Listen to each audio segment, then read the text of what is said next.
Sasa Instagram wako mbioni kuleta video reels za kupostiwa mpaka dakika 20 kwenye jukwaa lao la Instagram. Imagine unaposti reel ambayo inaenda mpaka dakika 20. Inaweza kawa kama movie Sasa swali langu ni moja. Hii ni feature nzuri ya kuweka kwa creators wengi, lakini je, hizi video reels za kupostiwa mpaka dakika 20 zitakuwa zinalipwa kama ilivyo kwa YouTube, au tutaishia tu kuposti, kulike na comment na kuwa na viewership kubwa?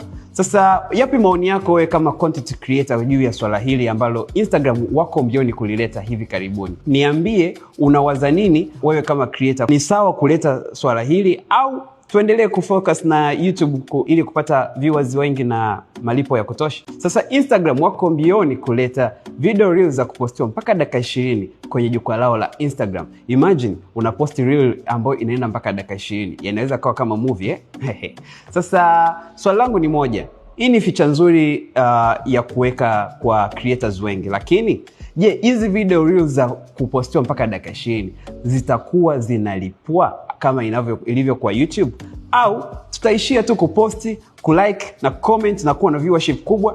Sasa yapi maoni yako wewe kama content creator juu ya swala hili ambalo Instagram wako mbioni kulileta hivi karibuni? Niambie unawaza nini wewe kama creator. Ni sawa kuleta swala hili au tuendelee kufocus na YouTube ili kupata viewers wengi na malipo ya kutosha? Sasa Instagram wako mbioni kuleta video reels za kupostiwa mpaka dakika 20 kwenye jukwaa lao la Instagram. Imagine unaposti reel ambayo inaenda mpaka dakika 20.